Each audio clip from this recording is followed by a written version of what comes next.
Hello and welcome to Tack Room Chat, and today we are filming and recording our podcast whilst on a hack. Hello! So I'm here with Tracey and we are riding the horses up Nestcliff Hill, and today's Tack Room Chat is all about confidence. So we're going to talk to Tracey about her confidence journey. So Tracey, when we first really got to know each other, you were sort of in a place where it was nerve-wracking even to sort of bring the horses in from the field. Yeah, I was safe to say having a real bad time. It was really stressful. The horses were getting nervous as well, so it was like a spiral that was going on that we were stuck in, really, because it was just trying to manage on your own. It can be quite lonely, can't it? It's got to be fussed stuck in the gate, guys. You're sorry about that. We might want to edit that back.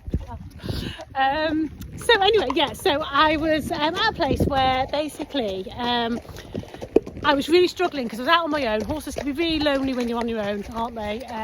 There's nobody in the village that rides, and I was struggling with these horses. I was nervous, they were nervous. They weren't initially nervous, it was just a spiral. I was giving them nerves. So it got to a point where I couldn't lead them out the field without a drama, or even down to the gate for the farrier. And actually in this case it was leading down to the gate for Sophie to come and do their backs. Sophie was actually, for once, I think you were a little bit early, weren't you?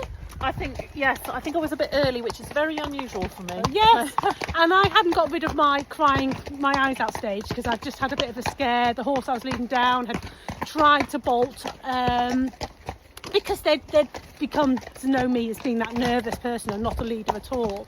And so they were nervous as well. And so Sophie basically took me under her wing from that point onwards. You ended up with me. Yeah, well, I saw Tracey and I thought this lady needs a hug, so I gave her a hug, and then I said, I think there might be one or two things that I can do that might help you with your confidence, and it kind of all started there, didn't it? It did, and what a journey it was. Very early on, guys, I noticed that Sophie had given me some techniques, such as breathing techniques, mindset techniques, visualization, which you all might have heard of before. And actually it's very easy from the outside to think these things don't work because they're such minor things, but with consistency and spending that little bit of time doing the things Sophie asked me to do. Didn't even have to be with the horses, you know. We're coming up to a tree across the track, but we're just going to find our way round. We'll find our way around this way. Yeah, probably. Sorry, I'm wobbling this around, guys. So, can we get through there? Are there hoofprints going up there? Can you see? I think we can get round this way. So it was, sorry, this might ping, sorry. Oh, I'm heading for a low branch, guys. Through here. Oh yeah, through there. Oh. So this is the real life of hacking. Again, not bothered at all anymore. Yeah, so with these techniques I very quickly noticed, sorry about the wobbly camera, guys, we're going a bit through hedgerows and all sorts here. I very quickly came to realise that with these daily techniques my confidence was improving day by day. And actually, do you know what I did? With Sophie's help, did groundwork for probably about 6 weeks, was it, I think? Yeah. So for about 6 weeks, and then I was ready to get back on. And do you know, we just went from strength to strength, and now we're out riding Nestcliff Hill, and I didn't get to do a fun ride this year, but that wasn't due to confidence, that was more due to lack of time. I hadn't got Sparky fit enough, and it simply would have been great to achieve my goal, but I've got to be fair to the horse as well. I hadn't been out on him enough, and he wasn't fit enough. But that doesn't mean that I won't be doing it. We're doing farm rides, we're doing Nestcliff Hill, we're talking about endurance next year, aren't we, possibly? Yeah. Doing 10-mile rides, 20-mile rides. Yeah, all that sort of thing. So basically that's where I'm up to. I've just got tacked up on the strange person's yard who I don't know this morning, didn't I, with Sophie, and was absolutely, don't have any nerves at all, and I'm on the thoroughbred now. When I first started this I was on a cob, wasn't I? Yeah. A ploddy cob. Yeah. And now I'm riding my thoroughbred, who I'd pretty much given up as being too fast, too much of a Ferrari type, so hence I picked up the cob. But actually, sadly, I did lose my cob, but I now, in a place where I can enjoy my thoroughbred and use my thoroughbred, and he's a godsend for me. He's a real soul horse to me. So it's so nice that I can actually ride him and enjoy him, which I otherwise would have missed out on. So what the beauty of these confidence techniques and the mindset techniques that we did just touch on a minute ago is that you don't really even need to be with the horse. They are techniques that you use on yourself to increase your own confidence, and then you become more confident as a person and you become more confident as a rider. So it's amazing, isn't it, what you can achieve actually not on the horse, and then all of a sudden you think, oh, I can ride and this is easy. So I really clearly remember Tracey sending me a message going, oh, I'm just going for a hack on Sparky, and it was like almost completely normal, but it was the first time that I'd ever heard you say that you were going to go for a hack on him. And it just was, it seemed like an easy thing because you'd done the mindset work and the confidence work. It was easy for you just to jump onto it. Yeah, and in gale force winds, all that sort of thing, you know, all the excuses you can think of not to ride. Well, now we go out in them all, and it's, you know, and I enjoy it now. And I was getting to the point where I was going to give up, because at the end of the day, horses are far too expensive to not enjoy. Whereas now I wouldn't live without them. With Sophie at Hackey this morning, I had to spend the week looking forward to my ride out. I mean, hopefully I do try and get out other times in the week as well, obviously at home, but meeting people, riding out and enjoying life. I'm not going to be the big competitive rider. You know, it's about going the way you want to go is what I've learned as well, and not put pressure on, because the horse I ride would compete. But is that the way I want to go? Is that what I'd necessarily enjoy, that sort of pressure on myself? Probably not.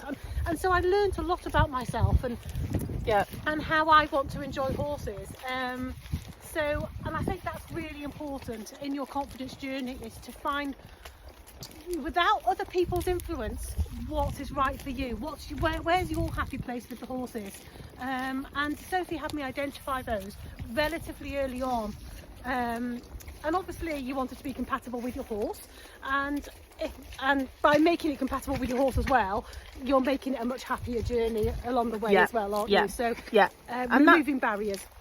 Exactly, and that's a really good point to make, is that sometimes you can be the most confident rider in the world, but if your horse is going to buck you off, they're still going to buck you off, and that actually isn't a confidence issue. That is an issue that you need to recognise between you and the horse that you've got. And yes, you may well become confident enough to ride those bucks or whatever it might be, and stick on your horse, but is that what you want? And I think that's a really, really good point. What is it that you want to do and that you want to achieve with your horse? But I think one of the reasons I was struggling was, in my head, Sparky's a thoroughbred, he's lively, he's spooky, and I actually spoke to some professionals who said that horse is always going to be spooky, so you probably need to reconsider a different horse. Hence I got a cob. But actually, there is, yes, that's true to a degree, like what you said, with booking off. Yeah. But I think it's also worth having the complete picture and looking at, because I made that cob scared. I made that cob just as spooky as my thoroughbred. Yeah. Because of the way I was, my mindset.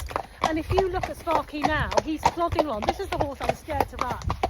And I ride Buckland, plodding along, and he's totally not that fire-breathing dragon that he was cast as, you know, the thoroughbred that's going to run off and do all the things that, I mean, basically he'll go from grass verge to grass verge like any farewell pony now, won't he? You know, he's not going, he'll go if you ask him to go, but he's not that horse that needs that constant calming down. He's absolutely fine. And that's all come from my mindset, because it got to a point where I couldn't even lead him out, let alone ride him out.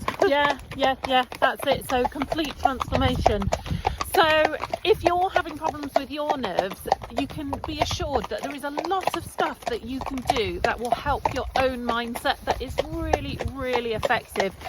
So for me, on my confidence journey, I never felt nervous to ride. I've never been a nervous rider. What happened to me is I lost a lot of self-confidence, and I would be in a rush a lot of the time, and I truly believed I didn't have time to ride. I believed that I sort of wasn't good enough to have horses because I wasn't making the time. I was obviously caring for their welfare, etc., and they were well looked after, but I lost a lot of self-confidence. Yeah. And I was very down on myself. I think you're very self-critical. Very self-critical, very self-critical, having come from like a fairly competitive background, I think. And what I learned with the mindset tools is just to relax, let go, be in the moment is a big one. Actually enjoy where you are rather than rushing to the next thing all the time. And it takes practice, doesn't it? It does, you have to practice, but it's an amazing place to be when you're finally somewhere where you can go on a lovely hike with your best friends in the beautiful Shropshire countryside and truly enjoy it. Yeah, it's worth it, guys. It's worth doing that work. I was so close to giving up, and if I'd have given up, I would have resented it for the rest of my life. Oh, the horse thing. Yeah. Because I would have wanted to do it but not felt able to do it. Exactly. So it's worth it. It is an emotional investment. You need to invest in yourself at times, but there's nothing more rewarding.